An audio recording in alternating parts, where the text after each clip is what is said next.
Hello friends, welcome to GK mind game. ಪ್ರಶ್ನೆಗಳ ಸಂಪೂರ್ಣ ಮಾಹಿತಿಗಾಗಿ ವಿಡಿಯೋನ ಎಲ್ಲೂ ಸ್ಕಿಪ್ ಮಾಡದೆ ಕಂಪ್ಲೀಟಾಗಿ ನೋಡಿ.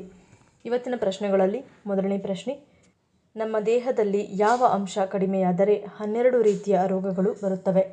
ಆಪ್ಷನ್ಸ್: ಎ ರಕ್ತ, ಬಿ ಕಬ್ಬಿಣ, ಸಿ ಬಿಳಿ ರಕ್ತ ಕಣ, ಡಿ ನೀರು.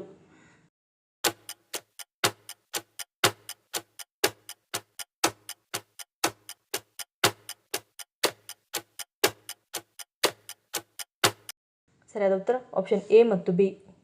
ನಮ್ಮ ದೇಹದಲ್ಲಿ ರಕ್ತ ಮತ್ತು ಕಬ್ಬಿಣ ತುಂಬಾ ಮುಖ್ಯವಾದದ್ದು. ನಮ್ಮ ದೇಹದಲ್ಲಿ ರಕ್ತ ಇಲ್ಲದೆ ಯಾವ ಕೆಲಸವನ್ನು ಮಾಡುವುದಿಲ್ಲ. ನಮ್ಮ ದೇಹದಲ್ಲಿ ರಕ್ತ ಎಷ್ಟು ಇರುತ್ತದೆ ಎಂದರೆ ಪುರುಷರಲ್ಲಿ 5 ಲೀಟರ್ನಷ್ಟು ಹಾಗೂ ಮಹಿಳೆಯರಲ್ಲಿ 4.5 ಲೀಟರ್ನಷ್ಟು ರಕ್ತ ಇರುತ್ತದೆ. ನಮ್ಮ ದೇಹದಲ್ಲಿ ರಕ್ತ ಕಣಗಳು ಚೆನ್ನಾಗಿ ಸಿದ್ಧವಾಗಬೇಕಾದರೆ ಹಾಗೂ ನಮ್ಮ ರಕ್ತದಲ್ಲಿನ ಹಿಮೋಗ್ಲೋಬಿನ್ ಚೆನ್ನಾಗಿ ಕೆಲಸ ಮಾಡಬೇಕಾದರೆ ಕಬ್ಬಿಣವು ತುಂಬಾನೇ ಮುಖ್ಯವಾದದ್ದು. ಪ್ರತಿನಿತ್ಯ ದೊಡ್ಡವರು 30 ಮಿಲಿಗ್ರಾಂನಷ್ಟು ಕಬ್ಬಿಣ ಹಾಗೂ ಚಿಕ್ಕವರಲ್ಲಿ 15 ಮಿಲಿಗ್ರಾಂನಷ್ಟು ಕಬ್ಬಿಣ ಬೇಕಾಗುತ್ತದೆ.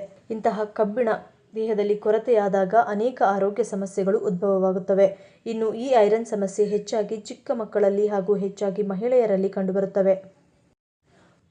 ಎರಡನೇ ಪ್ರಶ್ನೆ, ಯಾವ ಸಮಸ್ಯೆ ಇರುವವರು ಹೆಚ್ಚಾಗಿ ಶುಂಠಿಯನ್ನು ಸೇವಿಸುವುದು ಆರೋಗ್ಯಕ್ಕೆ ಒಳ್ಳೆಯದಲ್ಲ? ಆಪ್ಷನ್ಸ್: ಎ ಉಷ್ಣ, B sugar, C BP, D ಕೀಲುನೋವು.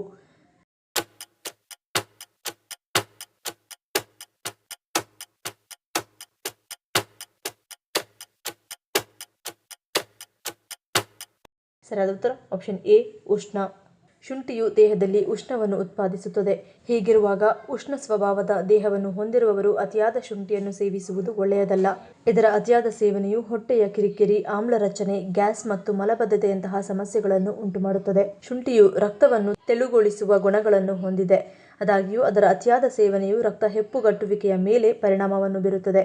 ಇದನ್ನು ಅತಿಯಾಗಿ ಸೇವಿಸುವುದರಿಂದ ರಕ್ತ ತೆಳುವಾಗಿಸುವ ಔಷಧಗಳನ್ನು ಸೇವಿಸುವವರ ಸಮಸ್ಯೆಗಳು ಹೆಚ್ಚಾಗುತ್ತದೆ. ಮತ್ತು ಆಹಾರದಲ್ಲಿ ಅತಿಯಾದ ಶುಂಠಿಯನ್ನು ಸೇವಿಸುವುದರಿಂದ ಇದು ಇನ್ಸುಲಿನ್ ಮಟ್ಟವನ್ನು ಅಡ್ಡಿಪಡಿಸುತ್ತದೆ. ಈ ಕಾರಣದಿಂದಾಗಿ ರಕ್ತದಲ್ಲಿ ಸಕ್ಕರೆಯ ಪ್ರಮಾಣವು ಇದ್ದಕ್ಕಿದ್ದಂತೆ ಕಡಿಮೆಯಾಗಬಹುದು. ಹಾಗಾಗಿ ಅತಿಯಾಗಿ ಶುಂಠಿಯನ್ನು ಸೇವಿಸುವುದರ ಬದಲಾಗಿ ಮಿತವಾಗಿ ಶುಂಠಿಯನ್ನು ಬಳಸುವುದು ಉತ್ತಮ. ಮೂರನೇ ಪ್ರಶ್ನೆ, 1 ತಿಂಗಳುಗಳ ಕಾಲ ಟೀ ಅಥವಾ ಕಾಫಿ ಕುಡಿಯುವುದನ್ನು ಬಿಟ್ಟರೆ ಏನಾಗುತ್ತದೆ? ಆಪ್ಷನ್ಸ್: ಎ ತಲೆನೋವು, ಬಿ ಒತ್ತಡ, ಸಿ ರಕ್ತದೊತ್ತಡ ನಿಯಂತ್ರಣ, ಡಿ ಆರೋಗ್ಯಕರ ಹಲ್ಲುಗಳು.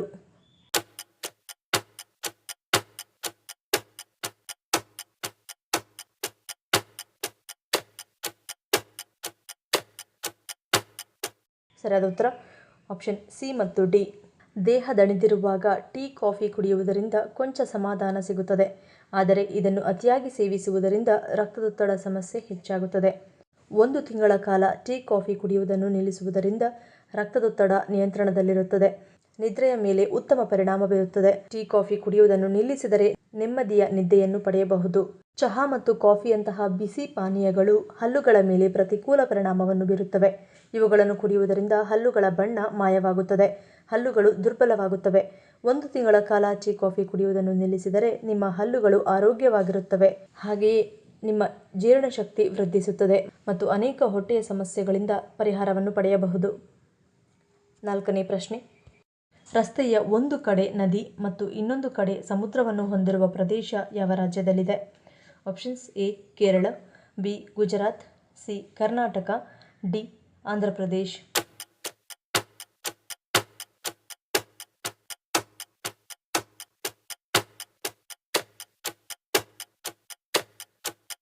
ಸರಿಯಾದ ಉತ್ತರ ಆಪ್ಷನ್ ಸಿ ಕರ್ನಾಟಕ. ಕುಂದಾಪುರದಿಂದ ಸುಮಾರು 12 ಕಿಲೋಮೀಟರ್ ದೂರದಲ್ಲಿರುವ ಮರವಂತೆ ರಸ್ತೆ ಒಂದು ಕಡೆ ನದಿ ಮತ್ತು ಇನ್ನೊಂದು ಕಡೆ ಸಾಗರವನ್ನು ಹೊಂದಿದೆ. ರಾಷ್ಟ್ರೀಯ ಹೆದ್ದಾರಿ NH17 ತೀರದಿಂದ 100 ಮೀಟರ್ ದೂರದಲ್ಲಿ ಹಾದು ಹೋಗುತ್ತದೆ. 1 ಕಿಲೋಮೀಟರ್ ವಿಸ್ತಾರಕ್ಕೆ ಕಡಲ ತೀರದ ಉದ್ದಕ್ಕೂ ಹೆದ್ದಾರಿಯಲ್ಲಿ ಪ್ರಯಾಣಿಸುವಾಗ ನೀವು ಒಂದು ಬದಿಯಲ್ಲಿ ಅರೇಬಿಯನ್ ಸಮುದ್ರವನ್ನು ನೋಡಬಹುದು ಮತ್ತು ಕೊಡಚಾದ್ರಿ ಬೆಟ್ಟಗಳು ಮತ್ತೊಂದರಲ್ಲಿ ಸೌಪರ್ಣಿಕಾ ನದಿಯ ಹಿನ್ನೆಲೆಯನ್ನು ರೂಪಿಸುತ್ತವೆ.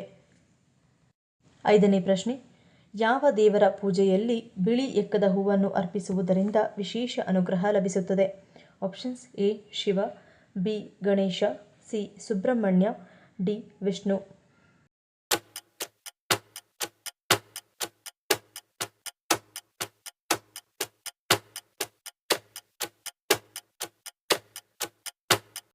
ಸರಿಯಾದ ಉತ್ತರ ಆಪ್ಷನ್ ಎ ಮತ್ತು ಬಿ. ಶಿವ ಹಾಗೂ ಗಣೇಶನ ಪೂಜೆಯಲ್ಲಿ ಬಿಳಿ ಎಕ್ಕದ ಹೂವುಗಳನ್ನು ಅರ್ಪಿಸುವುದರಿಂದ ಭಗವಂತನು ವಿಶೇಷ ಅನುಗ್ರಹವನ್ನು ನೀಡುತ್ತಾನೆ ಮತ್ತು ಎಲ್ಲ ಇಷ್ಟಾರ್ಥಗಳನ್ನು ಪೂರೈಸುತ್ತಾನೆ ಎನ್ನುವ ನಂಬಿಕೆ ಇದೆ. ಮುಖ್ಯವಾಗಿ ಧರ್ಮಗ್ರಂಥಗಳ ಪ್ರಕಾರ ನಿಮ್ಮ ಮುಖ್ಯ ಬಾಗಿಲಿನ ಮುಂದೆ ಪವಿತ್ರವಾದ ಎಕ್ಕದ ಗಿಡವನ್ನು ನೆಡುವುದು ಅತ್ಯಂತ ಮಂಗಳಕರವೆಂದು ಪರಿಗಣಿಸಲಾಗಿದೆ. 6ನೇ ಪ್ರಶ್ನೆ, ಯಾವ ಸಮಸ್ಯೆ ಇರುವವರು ಸೋರೆಕಾಯಿ ತಿನ್ನುವುದನ್ನು ತಪ್ಪಿಸಬೇಕು? ಆಪ್ಷನ್ಸ್ ಎ ಅಜೀರ್ಣ, ಬಿ ಅತಿಸಾರ, ಸಿ ಬೊಜ್ಜು, ಡಿ ಆಯಾಸ.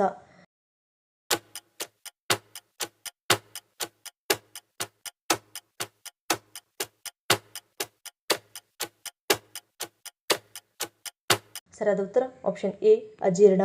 ದುರ್ಬಲ ಜೀರ್ಣಾಂಗ ವ್ಯವಸ್ಥೆ ಹೊಂದಿರುವವರು ಸೋರೆಕಾಯಿ ತಿನ್ನುವುದನ್ನು ಮತ್ತು ಅದರ ರಸವನ್ನು ತೆಗೆದುಕೊಳ್ಳುವುದರಿಂದ ದೂರವಿರಬೇಕು. ಇದರಲ್ಲಿ ಹೆಚ್ಚಿನ ಪ್ರಮಾಣದ ಫೈಬರ್ ಇದ್ದು ಜೀರ್ಣಿಸಿಕೊಳ್ಳಲು ಸಾಧ್ಯವಿಲ್ಲ. ಹಾಗಾಗಿ ಅಂತಹವರು ತಿಂದರೆ ಜೀರ್ಣಾಂಗ ವ್ಯವಸ್ಥೆ ಹೆಚ್ಚು ಹಾಳಾಗುತ್ತದೆ. ಹೊಟ್ಟೆ ನೋವು, ಮಲಬದ್ಧತೆ ಮತ್ತು ಅತಿಸಾರ ಸಮಸ್ಯೆಗಳು ಎದುರಾಗುತ್ತವೆ. ಹಾಗೆಯೇ ಲೋ ಬಿಪಿ ಸಮಸ್ಯೆ ಇರುವವರು ಕೂಡ ಸೋರೆಕಾಯಿಯಿಂದ ಆದಷ್ಟು ದೂರವಿರಬೇಕು. ಇದರಲ್ಲಿರುವ ಪೊಟ್ಯಾಷಿಯಂ ಏಕಾಏಕಿ ರಕ್ತದೊತ್ತಡವನ್ನು ಕಡಿಮೆ ಮಾಡಲು ಸಹಾಯ ಮಾಡುವುದರಿಂದ ಲೋ ಬಿಪಿ ಸಮಸ್ಯೆ ಇರುವವರು ಸಹ ಸೋರೆಕಾಯಿಯಿಂದ ದೂರವಿರುವುದು ಒಳಿತು. 7ನೇ ಪ್ರಶ್ನೆ, ವಿಧಾನಸೌಧದಲ್ಲಿ ಒಟ್ಟು ಎಷ್ಟು ಕೊಠಡಿಗಳಿವೆ? Options A 500, B 600, C 400, D 300.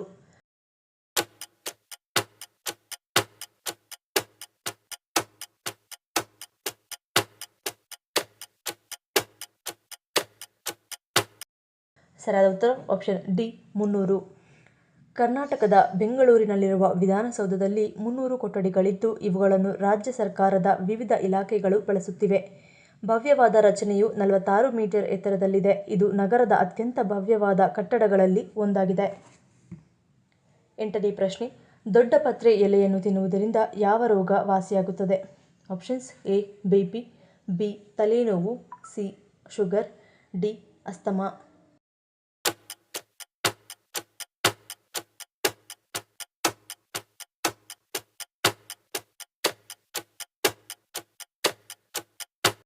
ಸರಿಯಾದ ಉತ್ತರ ಆಪ್ಷನ್ ಡಿ ಅಸ್ತಮಾ. ಇದನ್ನು ಸಾಂಬ್ರಾಣಿ, ಸಾಂಬರಬಳ್ಳಿ, ಅಜ್ವೈನದ ಎಲೆ, ಕರ್ಪೂರವಳ್ಳಿ, ಚಂಪರವಳ್ಳಿ ಹೀಗೆ ಹಲವು ಹೆಸರುಗಳಿಂದ ಕರೆಯುತ್ತಾರೆ. ಈ ಎಲೆಗಳು ದಪ್ಪವಾಗಿದ್ದು ನೀರಿನ ಅಂಶ ಹೆಚ್ಚಾಗಿರುತ್ತದೆ. ಮಕ್ಕಳಿಗೆ ಜ್ವರ ಬಂದಾಗ ದೊಡ್ಡಪತ್ರೆಯ ಎಲೆಯನ್ನು ಬಾಡಿಸಿ ನೆತ್ತಿಯ ಮೇಲೆ ಇಟ್ಟರೆ ಜ್ವರ ಕಡಿಮೆಯಾಗುತ್ತದೆ. ಇದರ ರಸದೊಂದಿಗೆ ಜೇನುತುಪ್ಪವನ್ನು ಸೇರಿಸಿ ಕುಡಿಯುವುದರಿಂದ ಕಫ, ಬೇದಿ ಕಡಿಮೆಯಾಗುತ್ತದೆ. ಪದೇ ಪದೇ ಮಕ್ಕಳಲ್ಲಿ ಕಾಡುವ ಕಫ, ಕೆಮ್ಮು, ಶೀತಕ್ಕೆ 4-5 ಸಾಂಬ್ರಾಣಿ ಎಲೆಗಳನ್ನು ಕೆಂಡದಲ್ಲಿ ಬಾಡಿಸಿ ರಸ ಹಿಂಡಿ ಜೇನು ಬೆರೆಸಿ ಕುಡಿಸುವುದರಿಂದ ಕೆಮ್ಮು, ಕಫ ಕಡಿಮೆಯಾಗುತ್ತದೆ ಹಾಗೂ ಮಲಬದ್ಧತೆಯಂತಹ ಸಮಸ್ಯೆಗಳು ಸಹ ನಿವಾರಣೆಯಾಗುತ್ತವೆ. ಈ ಎಲೆಗಳಿಂದ ಕಷಾಯ ಮಾಡಿ ಕುಡಿಯುವುದರಿಂದ ಕೆಮ್ಮು, ಉಬ್ಬಸ ಕಡಿಮೆಯಾಗುತ್ತದೆ ಮತ್ತು ಇದನ್ನು ಕಲ್ಲು ಉಪ್ಪಿನೊಂದಿಗೆ ಹಾಗೆಯೇ ಹಸಿಯಾಗಿ ಜಗಿದು ತಿನ್ನುವುದರಿಂದ ಎದೆಯಲ್ಲಿ ಕಟ್ಟಿಕೊಂಡಿರುವ ಎಷ್ಟೇ ಹಳೆಯ ಕಫವಾದರೂ ಸಹ ಕರಗುತ್ತದೆ ಮತ್ತು ಶೀತ, ನೆಗಡಿ, ತಲೆನೋವು, ತಲೆಭಾರದಂತಹ ಸಮಸ್ಯೆಗಳಿಂದ ಮುಕ್ತಿಯನ್ನು ನೀಡುತ್ತದೆ. ಒಟ್ಟಿನಲ್ಲಿ ಆರೋಗ್ಯದ ಗಣಿಯಾಗಿರುವ ಈ ದೊಡ್ಡಪತ್ರೆ ಎಲೆಯು ಅನೇಕ ತಂಪಾದ ಸಮಸ್ಯೆಗಳ ನಿವಾರಣೆಗೆ ದಿವ್ಯೌಷಧಿಯಾಗಿದೆ. 9ನೇ ಪ್ರಶ್ನೆ, ಮಿಂಚು ಮತ್ತು ಗುಡುಗುಗಳನ್ನು ಎದುರಿಸುವ ಶಕ್ತಿ ಯಾವುದಕ್ಕಿದೆ? ಆಪ್ಷನ್ಸ್ ಎ ಹಡಗುಗಳು, ಬಿ ವಿಮಾನ, ಸಿ ರೈಲುಗಳು, ಡಿ ಕಾರುಗಳು.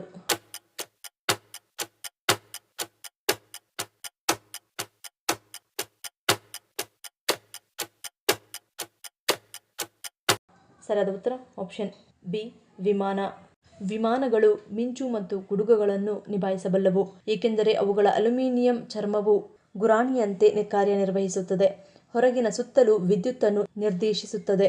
ಇದು ಒಳ ವ್ಯವಸ್ಥೆಯನ್ನು ಸುರಕ್ಷಿತವಾಗಿರಿಸುತ್ತದೆ. ಈ ಪ್ರಶ್ನೆಗಳಲ್ಲಿ ನೀವು ಎಷ್ಟು ಪ್ರಶ್ನೆಗಳಿಗೆ ಸರಿ ಉತ್ತರವನ್ನು ಕೊಟ್ಟರೆ ಅನ್ನೋದನ್ನು ಕಮೆಂಟ್ ಮಾಡಿ ತಿಳಿಸಿ. ಈ ವಿಡಿಯೋ ನಿಮಗೆ ಇಷ್ಟ ಆಗಿದ್ರೆ ಮರಿದೇ ಲೈಕ್ ಮಾಡಿ, ಶೇರ್ ಮಾಡಿ, ಸಬ್ಸ್ಕ್ರೈಬ್ ಮಾಡಿ. ನನ್ನ ಚಾನಲ್ನ ಇನ್ನೂ ಸಬ್ಸ್ಕ್ರೈಬ್ ಮಾಡಿ ಹಾಗೆ ವಿಡಿಯೋಸ್ ನೋಡಿದರೆ ಪ್ಲೀಸ್ ಸಬ್ಸ್ಕ್ರೈಬ್ ಮಾಡಿ, ಸಪೋರ್ಟ್ ಮಾಡಿ.